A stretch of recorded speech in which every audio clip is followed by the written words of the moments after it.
how do you like to defend the uplines?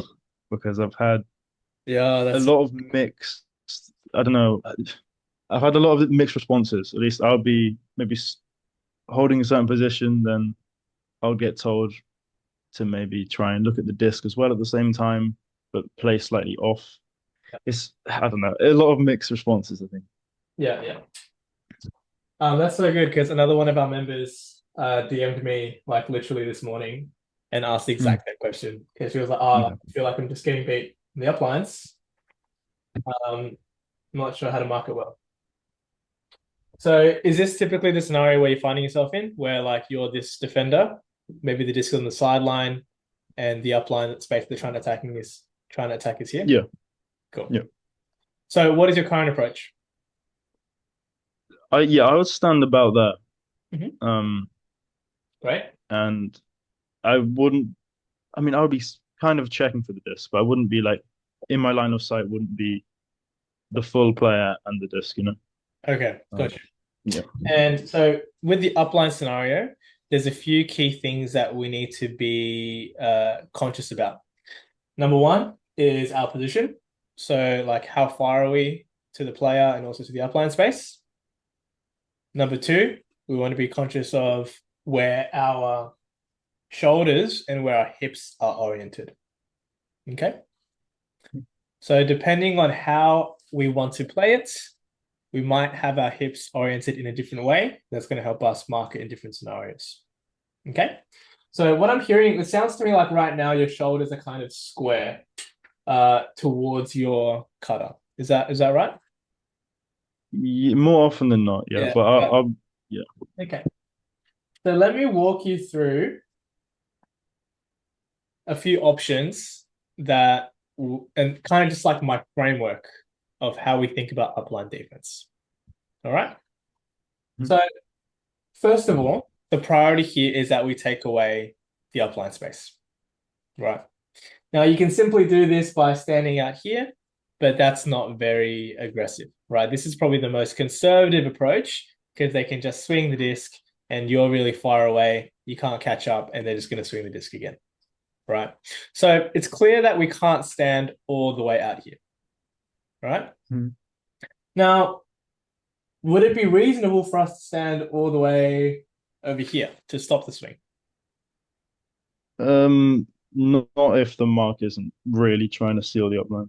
Yeah, not really, right? Because that just means they can get towards the upline space, and you also give away kind of this high risk option, which we don't want.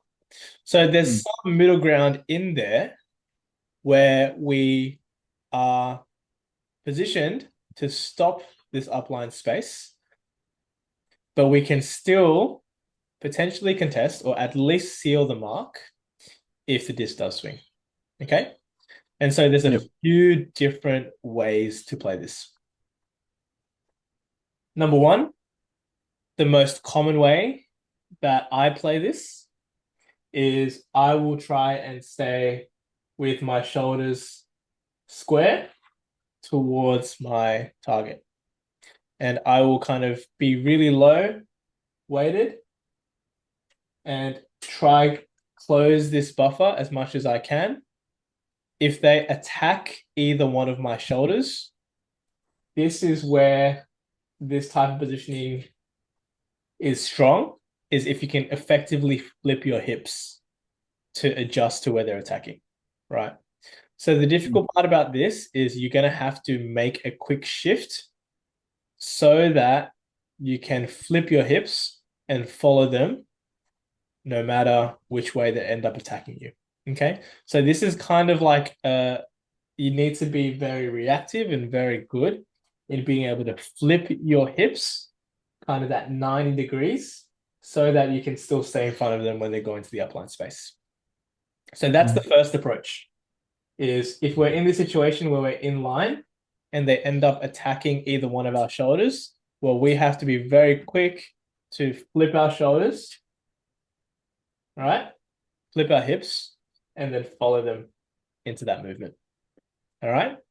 Now, if Yep. they go this way and then they change direction and come back this way, then we also need to be very quick in flipping our hips to then follow them again. So this type of style of defense is more heavy on being able to quickly adapt and shift our footwork. So if you are a shiftier player, if your center of gravity is a little bit lower, if you pride yourself in being able to make those quick adjustments in our footwork, that is the approach that I would go for. That is the approach that I'll typically go for. Can I walk you through two other approaches that we can think about in this scenario? Yeah, sure. I have a quick question on that though. Yeah.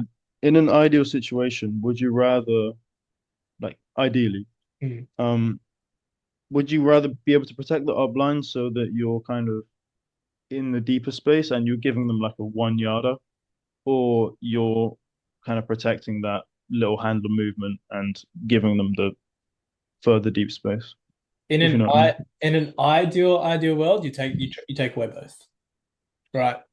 So the idea is you will have time when they come up here and they make this decision, right?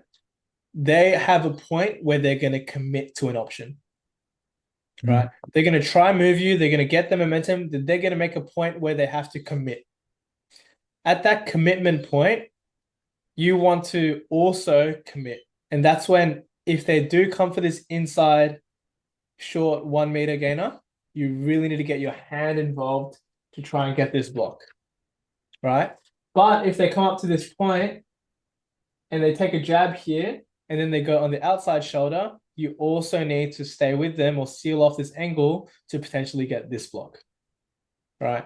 So I'm a big believer in trying to win it all, right? Especially if our goal is to try and protect the upline space.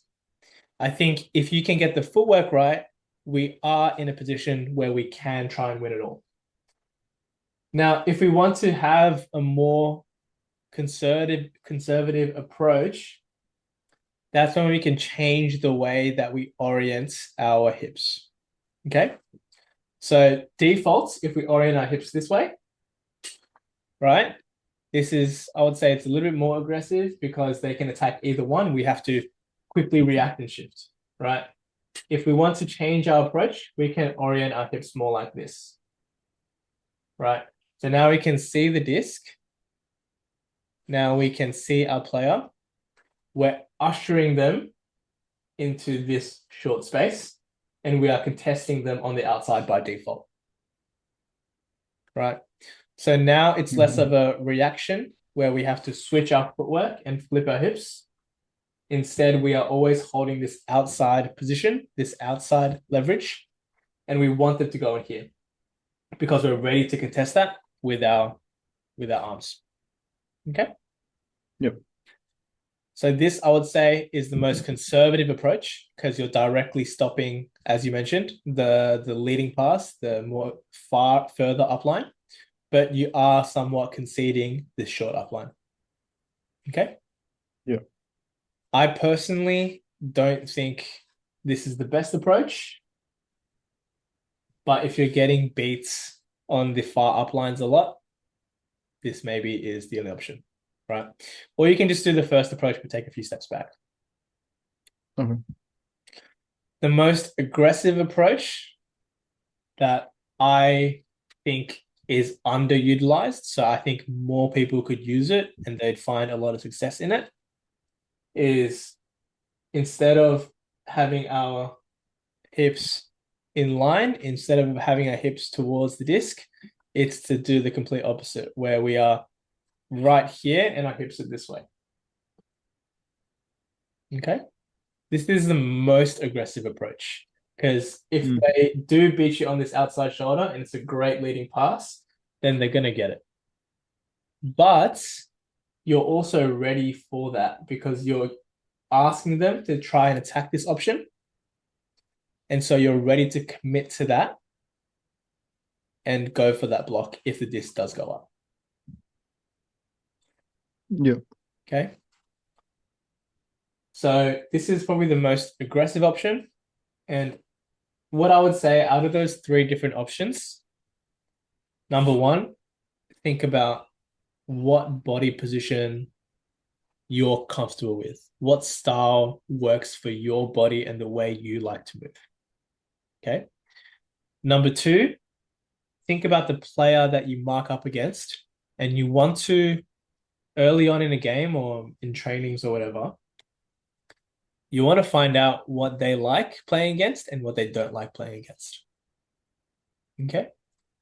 So Mm. I have played games where I've taken this position, been in line, right? And every single time they just get the swing every single time and they hit the break side every single time. Right. So I'm like, oh shit, like that's probably not the best thing to do every single point if they're just beating us. Right. So Yeah. next point or next 2 points, I come in, I change position to this really aggressive position where now I'm in line. And guess what happens? They don't take on the swing. They try and attack the upline. And 4 times out of 5, they don't elect to throw this because this is a really hard throw. Right. So it's one of those things where it's like, okay, you got to test out the positions and make those adjustments on the fly to see what works for you, but also see what works against the players you're up against. Does that make sense? Mm. Yeah. But you're right in what you said in the initial bit, which is there are different ways to play it. There's no one right blanket way to play it. Okay. So people will often offer their perspectives in terms of what works for them or what they've been taught, but Yeah.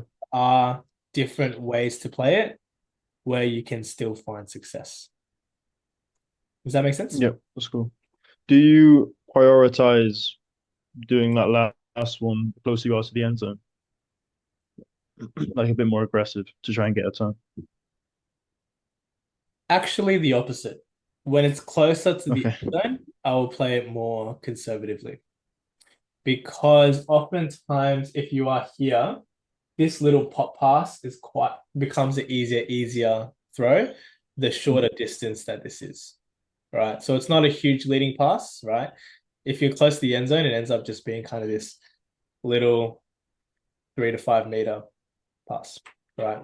So usually when it's close to the end zone, in my mind, I'm thinking, can we get them to push the disc backwards? We want to prevent a score no matter what. Right. So if I'm in the end zone, I'm going to usually be holding my default position, which is going to be out here.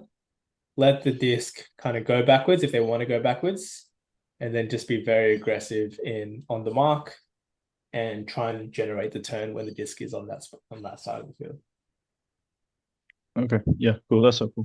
Yeah, as a priority, when the disc is approaching the end zone, you want to stop the goal. You want to force them to throw more passes. If they throw more passes, they make more cuts, they're going to get more tired. Every additional pass increases the chance that they turn it over. Okay? Mm. So that's what I would be thinking about. Can I show you an example of kind of this movement? I actually have an example handy of this movement. Can I share that Yeah, with for you? sure. Yeah. It just might help kind of hammer home kind of the footwork fundamentals that we should be thinking about here.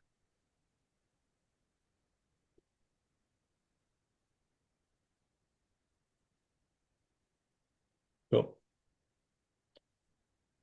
I'm going to share my screen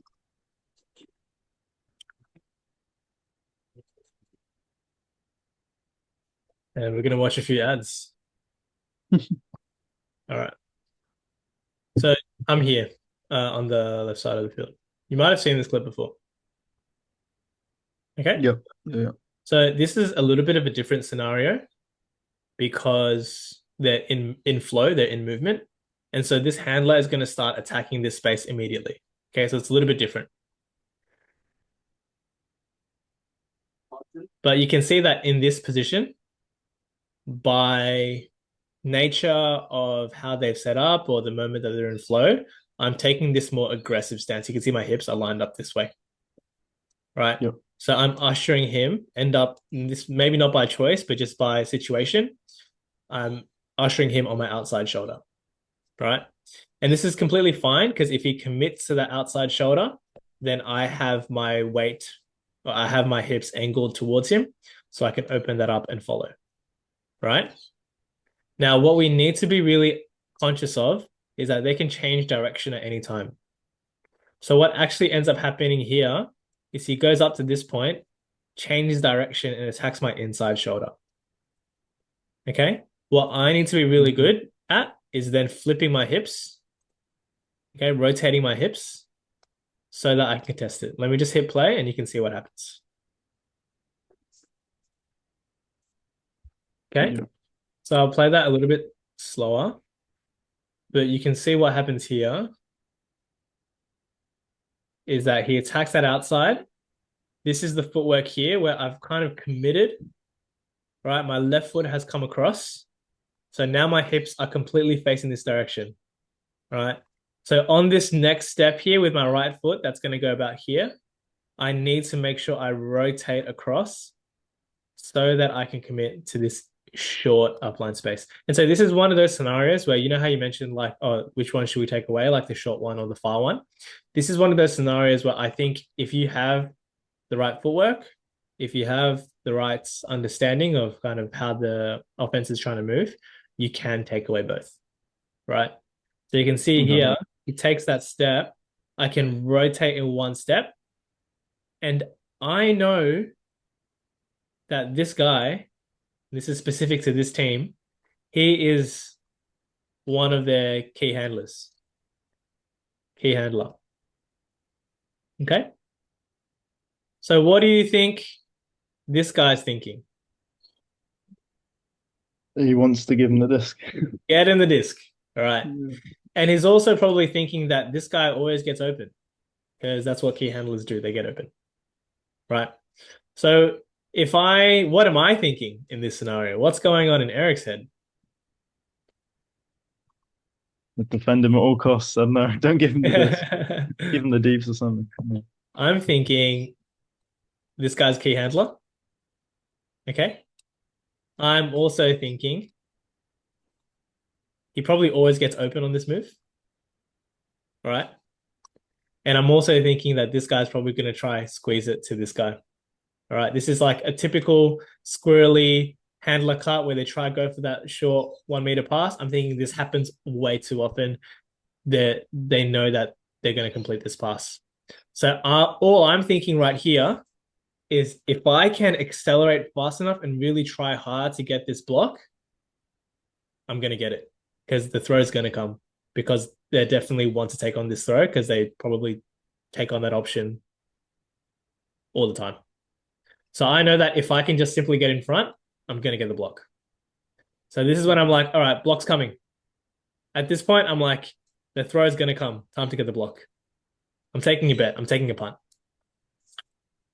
And it happens. Yeah. All right. So this is one of those scenarios and like that I'm thinking about like, can I take away both? Right? Can we use good footwork to decide or figure out when they do commit and when they don't commit? When they change direction, can we adjust and then still protect whatever option that they commit to?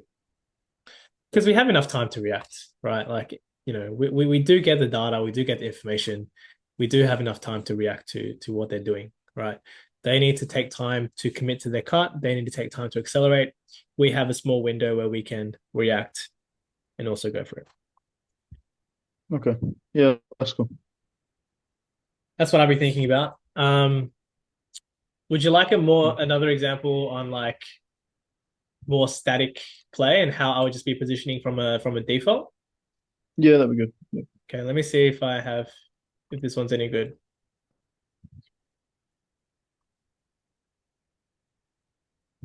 Okay.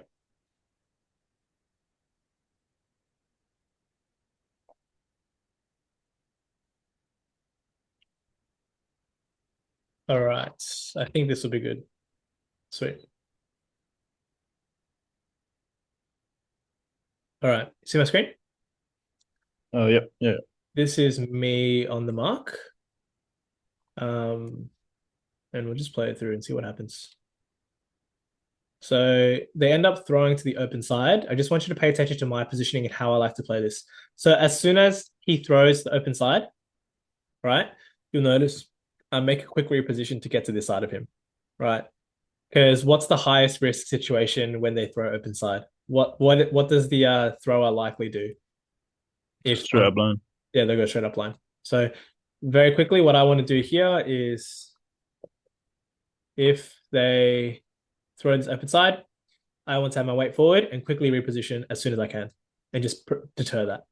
From here, you can see I've taken the position of that neutral, right? Hips towards my offensive player. If they go this way, I will stay with them. If they go that way, I'll try to stay with them. Okay, if they attack me, I'll try to use my footwork. So in this scenario, he starts pushing positive. You can see that he's positive of the disc now, right? In this scenario, I will still just keep my hips towards him. Again, options are similar. He's either going to attack here, he's going to attack here, or he's going to go back. Right. But again, you can see I've got my hand out here getting active to deter this inside shot.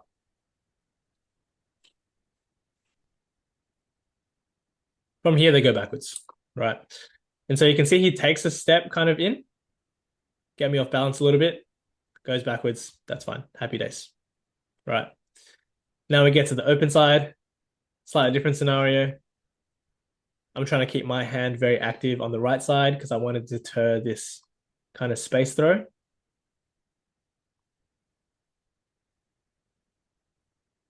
Ends up coming anyways. Again, they're going backwards, right? And that's okay. Here, a little bit different. Throws to the open side. Again, I'm trying to get towards the open side of him. You can see I'm using my footwork here. Now my shoulders are oriented more this way, right? Then I eventually get more in line. Again, they're kind of going laterally, going backwards, right? I mean, when you're playing against like really good players, there's only like if they want to swing and they want to go backwards, sometimes that's the best result.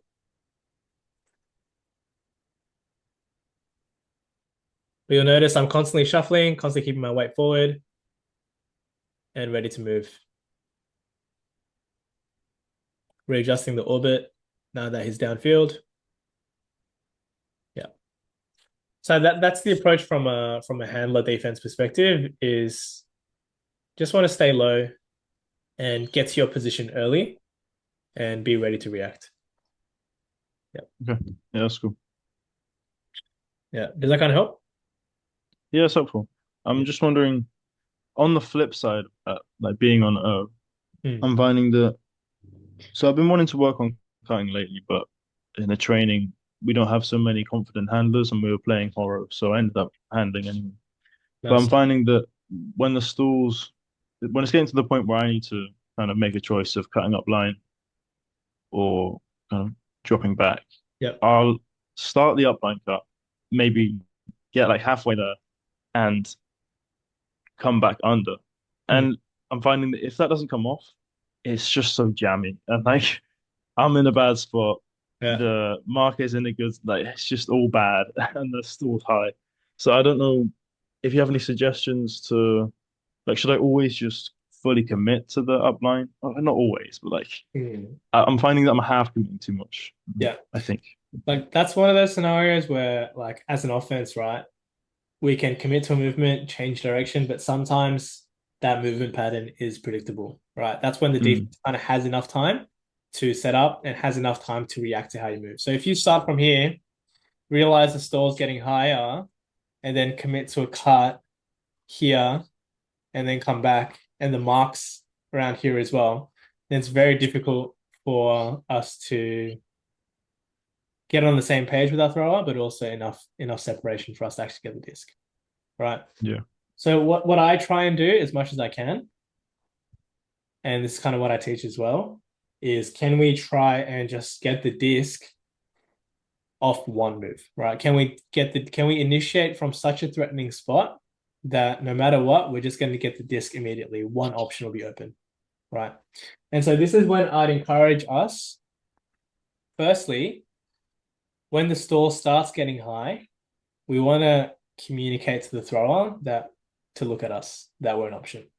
We don't want to wait until stall 7, 8, 9 for them to finally look at us for us to make a cut.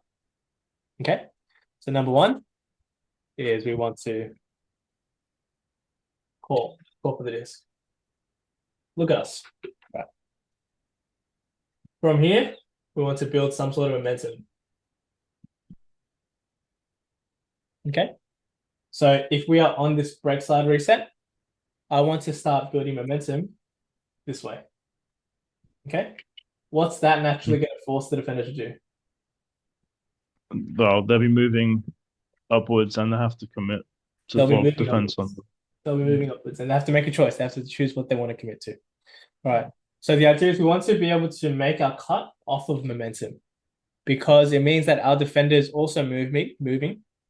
So that if they are moving this way and they're taking a step this way, if we decide to move this way or this way, right? Or this way, or even just end up going this way anyways, right? That we will have an edge because they still have to take an extra step with that momentum. Does that make sense? Mhm. So step 2 is then momentum. Can we get our defender moving so that when our thrower looks at us, right, moving, Ellis, look at me, Ellis, you look at me, and then I can immediately make that cut, right? Which takes us to step 3. Is we want to read the mark as well. So you talk about having different range of throwing ability on your team, right? If the mark is really far around, maybe this person is not confident hitting the backwards pass, right? So we want to read what the mark is doing, and we want to make a cut that can be thrown to.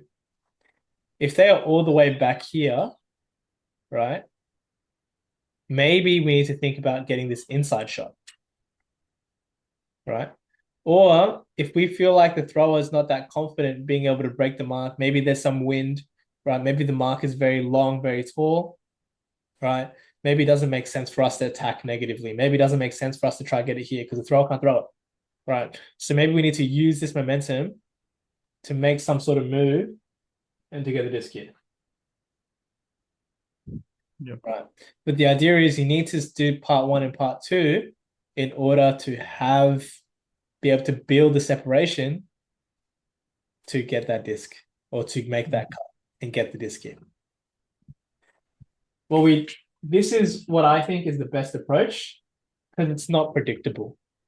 You get to a spot, you're building momentum, you haven't initiated your cut yet, and then all of a sudden you make a sudden movement, either backwards, upline, some sort of jab cut into the upline, right? As opposed to running up the line, 1, 2, 3, 4, stop, coming back, right? It's a more predictable movement, if that makes sense. Yeah. So when it comes to cutting fundamentals, we're always thinking, can we call for the disc? Yes. Can we build momentum going into the cut? Can we initiate from a risky spot, which is like this very good spot to initiate from?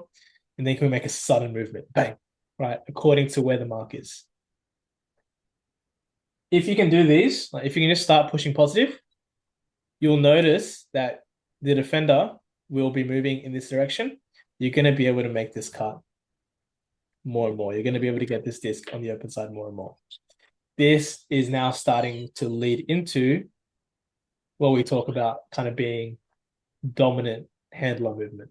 This is kind of like that dominator style of handler movement where we're always building momentum, always making a sudden movement, always being able to get the disc in these small spaces. And so I think that's what we're kind of building towards. Yeah. Yeah, that's cool. Thanks. No problems. I think these 3 steps, honestly, I was going to say like step 1 and 2 is not really talked about. Step 3 is not really talked about as well.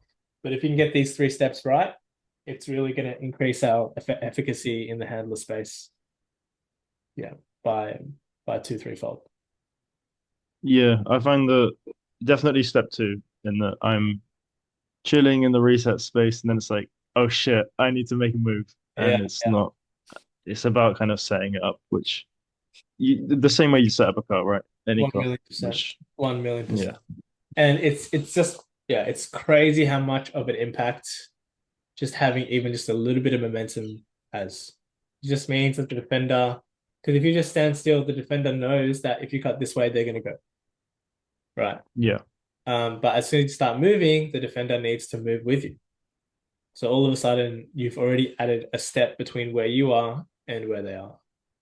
So Mhm. we always, always, always need to have some sort of momentum built into the way we're cutting. Yeah. Cool. Cool. Any other questions on that particular topic? I don't think so. I think it's a healthy reminder. Yeah. Yeah. That's the thing, right? With these skills, sometimes, sometimes they're a bit complex, but at the end of the day, like sometimes it's not that complex. Like all you need to do is Yeah. stay low, stay ready, be in the right spot, build momentum, right? But the idea is it's not one big thing that makes you a great player. It's the consistent application of all these little 1% things that ends up helping you become world class, right? Mm. So exactly right. It should serve as a reminder, right? These aren't new things, but Yeah. the idea is we need to be reminded more than we need to be taught when it comes to ultimate. Because it's these reminders time and time again that help us build those 1%ers so that we have all these little skills that end up making us a great player. Because it's that consistent application that helps us actually be great. Yeah. Yeah. Very true. Yeah.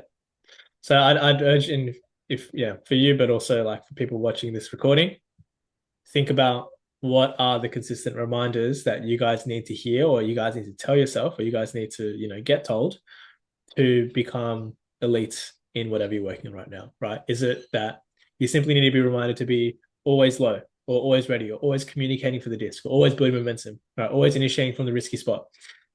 Ends up being a lot of reminders that are important in terms of getting us from where we are to where we want to go. Yeah. Yeah. All right. If that's that for that topic, Ellis, I might Mhm. end the recording there so people can just kind of Yeah. chunk and then we can talk in more detail on what you're working through the next few weeks. How does that sound? Yeah. That'd be perfect. Yeah. It's good. Sweet.